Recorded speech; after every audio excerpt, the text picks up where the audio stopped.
E se Ele te trouxe, Ele tem algo. João capítulo 20. João capítulo 20. Deus me deu uma palavra para hoje de manhã. É bem específico para hoje e Ele já mandou a unção que precisava para essa palavra. Amém. O que acontece aqui em João capítulo 20? Jesus está morto. Ele morreu. E não sei se você pode imaginar o que isso causou no coração de cada discípulo. Jesus está morto. E eles estavam aqui nesse momento, arrasados, sem esperança, tristes, porque apesar dele ter falado que iria ressuscitar, mas aqui ele está morto. Tudo bem? E diz o texto que eles estavam, os discípulos, reunidos.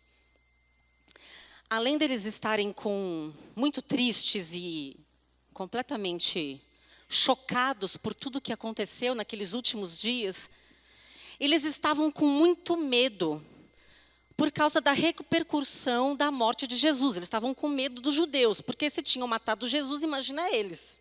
O que não ia acontecer? E eles estavam trancados, ok? Trancados. E Jesus estava o quê? Morto. Jesus morto, os discípulos trancados, com medo e sem esperança. Tudo bem? Vamos ler o texto. Versículo 19. Ao cair a tarde daquele primeiro dia, o primeiro dia da semana, estando fechadas as portas do lugar onde estavam os discípulos, com medo dos judeus, chegou Jesus. Gente, ele não estava morto? Você imagina, você está ali na tua sala. Eu desmaiaria por muito menos. Você está lá, porque quando a gente está com medo, tudo a gente assusta, não é? Você está com medo, você está lá escondido, ninguém bate na porta, ninguém toca a campainha. Não sei por onde ele surgiu, mas ele apareceu no meio. Vivo. Vivinho da Silva. Vivo. Ele chega no meio deles e diz: paz seja convosco. Nessa hora já nem sei onde eu estava. Porque uma coisa é você ouvir que Jesus vai ressuscitar, e outra coisa é ele ressuscitar. E ele ia aparecer na tua casa, sem ter passado pela porta. E ele está ali vivo. E ele chega e fala: paz seja sobre o medo de vocês.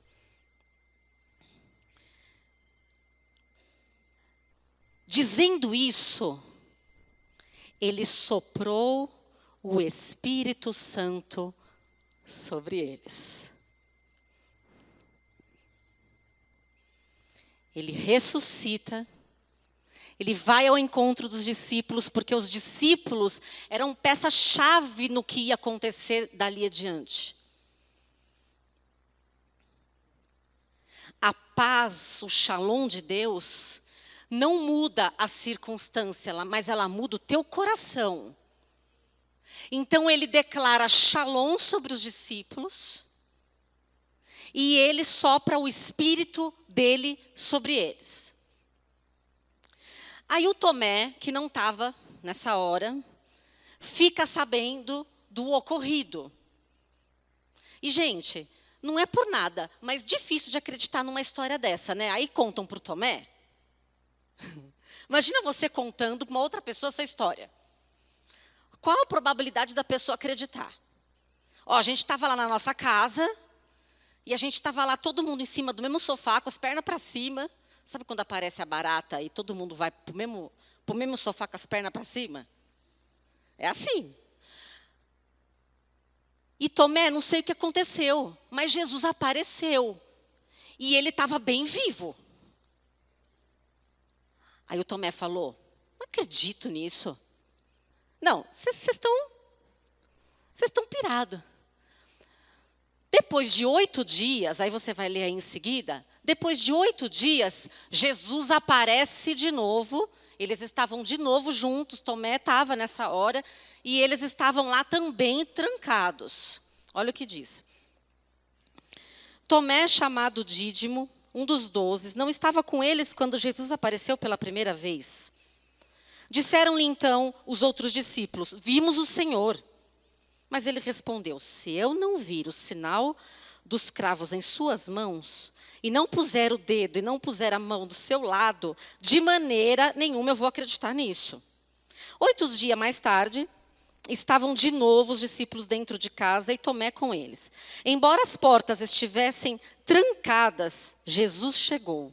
E ele apresentou-se de novo no meio deles e disse, paz seja convosco.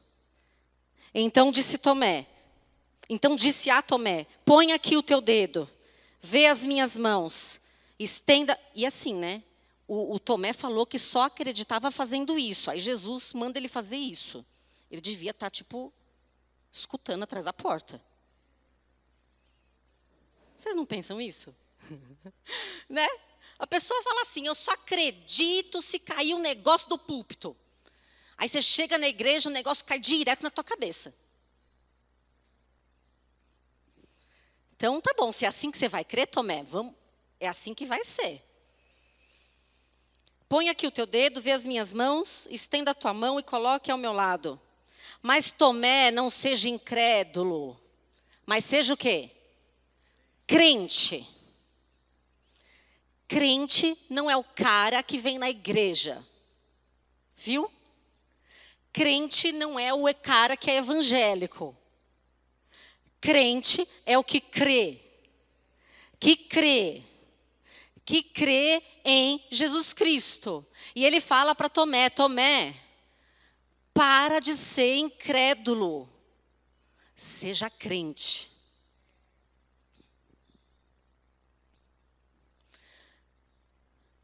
Esse Jesus que ressuscitou, por um acaso, ele está aqui. Entendeu? E o que ele me disse foi assim. Eu fui entender só hoje de manhã. Mas o que ele me disse foi assim. Há pessoas aqui que estão trancadas. Que estão fechadas. Que estão dentro de casa. Com medo. Com medo dos rumores. Com medo das notícias. Trancado dentro de prisões emocionais, espirituais. Às vezes você está trancado e nem faz ideia, mas o Espírito Santo vai te mostrar. E você está lá desolado por alguma situação, você está lá sem esperança. Tudo o que Jesus disse não aconteceu, porque agora ele está morto. Tudo aquilo que Jesus falou. Ok, mas agora ele está morto.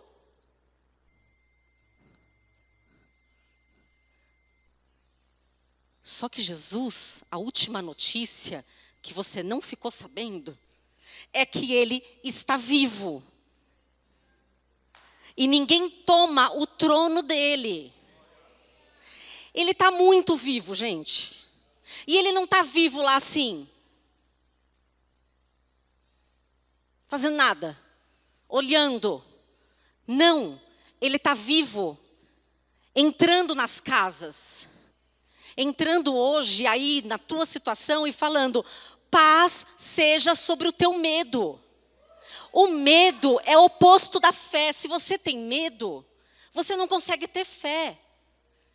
É natural a gente ter medo. É natural, isso é comprovado. Todo mundo tem medo. O problema é o que a gente faz com medo. Porque a estratégia de Satanás é nos causar tanto terror que você se isola e que você se tranca e que você tem medo até de um negócio, um barulho que nem teve barulho. Quando você está lá em cima do sofá porque a barata apareceu e depois ela sumiu. Gente, tem coisa pior do que a barata aparecer? Tem, ela sumir, sem você matar ela. Aí você está lá em cima do sofá, pensando que ela pode estar em qualquer lugar, pensando que ela pode estar no teu cabelo, aí faz um barulhinho a geladeira. Pronto, acabou o mundo. Satanás quer nos dominar pelo medo. Satanás quer nos fazer ficar dentro de um lugar trancado. Porque ele sabe que quando você sair dali de dentro, e ainda com o Espírito Santo, do mesmo jeito que Jesus entrou sem abrir a porta, ele é poderoso para quebrar essa porta. E falar para você, sai daí. Sai. Recebe o meu Espírito, recebe a paz que vem de mim. Perde o medo. Ou vai com medo. Você tem que ir de alguma maneira. Ele quebra hoje as portas, essas portas, ele me mostrou portas grossas, portas enferrujadas. Portas que, tem umas que não são de madeira que eu vi. Com muitas trancas. E você está lá, escondido, com medo do que estão falando, com medo da notícia. Talvez você já tenha recebido a notícia. Você já tenha recebido o papel, está escrito lá que você está doente. E aquilo te dá muito medo, muito medo. O medo vai crescendo, crescendo, crescendo. Aí o Senhor te diz, não seja incrédulo, porque eu estou vivo. Ele venceu a morte. E Ele está aqui. Ele está aqui, eu não sei se você tem ideia disso, mas Ele está aqui. Esse mesmo Jesus que entrou lá pelas paredes, na casa dos discípulos, Ele está aqui, vivinho, vivinho, vivinho. Ele está aqui. E Ele falou, eu vou libertar o meu povo. Eu vou libertar o meu povo. Vai sair desses lugares, até nem tem ideia que está preso nesses lugares. Às vezes, gente, é medo bobinho. Apesar de que medo é medo, né? Não tem medo bobinho. Se eu contar as coisas que eu tenho medo, vocês vão rir. Tem gente que tem medo de pegar um metrô. Eu não tenho. Só que isso é uma prisão. Tem gente que tem medo de sair de casa, tem gente que tem medo do escuro, tem gente que tem medo de falar, tem gente que tem medo de tantas coisas. Tem gente que tem medo há muito tempo. E quando a coisa vem de muito tempo, ela vai aumentando, aumentando, aumentando. Aí você convive com um Jesus que fala para você que Ele vai morrer, mas Ele vai ressuscitar. E você vai continuar a obra que Ele estava fazendo. Mas aí você vê Ele ali morto na tua frente. Você viu. Está morto. E aí, a falta de esperança, o medo, faz você desacreditar de tudo que você já tinha ouvido. Gente, a incredulidade é uma coisa horrível. Ela faz você duvidar daquilo que você acabou de ouvir. Anula. É como se Ele não tivesse falado. Mas Ele está aqui para declarar no teu coração, paz seja convosco. Ele não está dizendo, agora eu vou acalmar o coração dos judeus, agora eu vou matar todo mundo, e você pode sair que está tranquilo lá na rua. Não, não está tranquilo lá na rua. Vocês já perceberam que não está tranquilo? Não está. Mas Ele está dizendo, a minha paz eu dou para vocês, e dou para vocês o meu Espírito, e pode ir. No meio dessa confusão toda. E não sejam incrédulos. Sejam crente. Agora é hora de ser crente. Crente. Agora está na hora de saber quem é crente.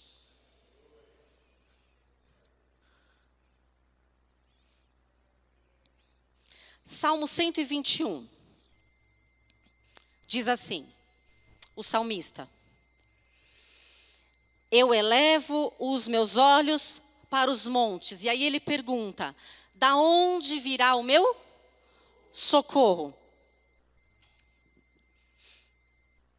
Naquela época, nos montes se fazia oferendas aos deuses pagãos, e eram os altares dos deuses pagãos.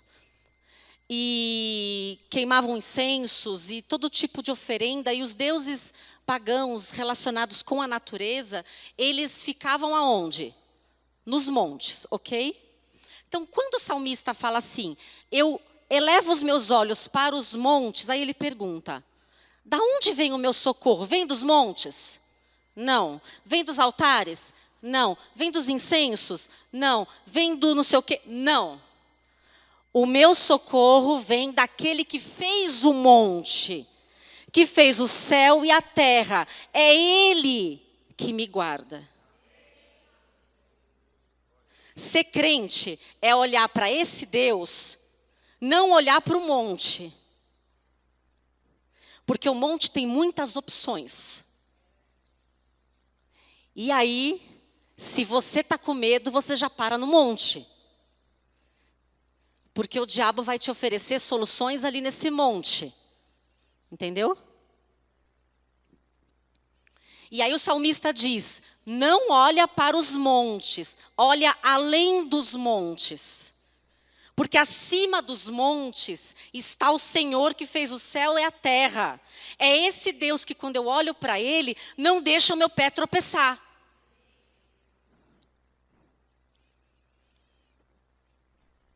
Eu não tenho medo de olhar para um monte e falar, eu não vou crer nesse negócio aqui, eu vou crer aqui. Tá doida? Tá todo mundo confiando nos negócios do monte, eu não sou todo mundo, eu sou crente. Então eu elevo os meus olhos para aquele que ressuscitou. Se você tirar os olhos dele, gente, é medo, é pânico, é angústia, é sofrimento, é tristeza. Agora, se você coloca o olho nele, você vai passar por tudo que está todo mundo passando, só que você tem a paz dele, o shalom dele, o espírito dele. Estão entendendo? Deixa eu contar uma história para vocês.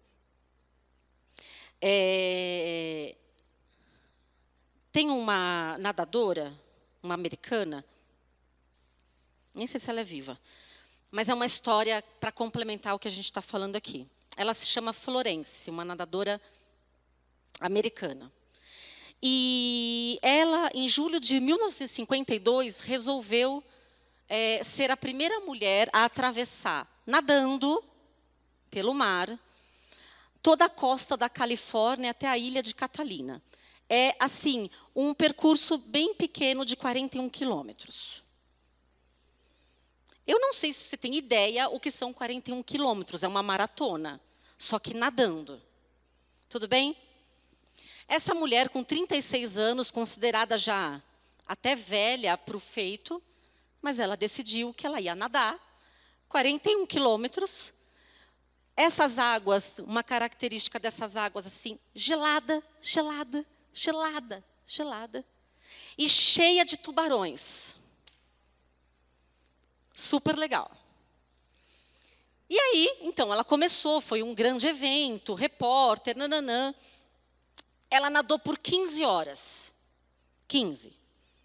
Quando deu 15 horas, ela começa a sentir o cansaço, as cãibras e o frio.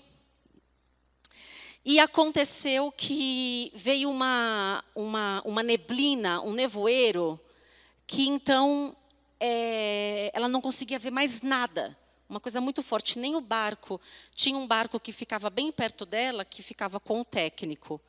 E um cara lá que ficava buzinando cada vez que os tubarões, tipo, iam comer, né? Estavam bem perto e ficava buzinando. E ela então não conseguia ver mais nada por causa desse nevoeiro muito forte. E o cansaço, as cãibras e o frio. E aí ela começa a gritar, eu vou desistir, eu vou desistir, eu vou desistir. E o técnico dela gritava e falava assim, não desiste, não desiste, não desiste. Não, ela vou desistir. Ela conseguiu nadar mais 1 hora. E por fim ela desistiu. Quando ela entrou no barco, né, que resgataram ela, faltava apenas 800 metros para ela chegar na costa. E ela desistiu. 2 meses depois, eu vou de novo. Eu vou de novo. As mesmas condições, o mesmo preparo físico, a mesma água, os mesmos tubarões. Tudo igual. O mesmo trajeto, os mesmos 41 quilômetros, tudo igual. E ela nadou por 16 horas e meia, parece. E ela conseguiu chegar até a costa e foi a primeira mulher a ter feito esse trajeto a mar aberto. Quando ela saiu da água, os repórteres perguntaram: o que aconteceu que agora você conseguiu e 2 meses atrás você não conseguiu, faltando só 800 metros? Ela disse: porque da primeira vez, a imagem da costa, de onde eu tinha que chegar, eu perdi na minha mente. Eu perdi. Eu não conseguia mais me lembrar como que era a costa. Então, eu não consegui chegar, o nevoeiro me tomou. E aí eles perguntaram: mas agora tinha nevoeiro do mesmo jeito e você chegou? Eu falei assim: por quê? Para mim não tinha nevoeiro. Para mim só tinha a imagem da costa. E eu sabia onde eu tinha que chegar, e eu fui até o fim.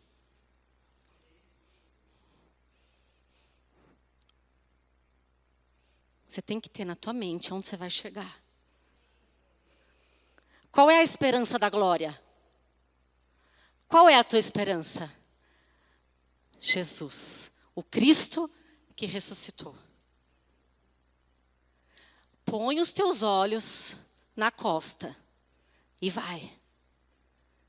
E cãibra, e dor, e frio, continua. E tem o técnico no barquinho falando: não para. Não para agora, 16 horas. Não. Aguenta firme porque está chegando. A costa está logo ali. Gente, o que são 800 metros? Perto de 41 quilômetros.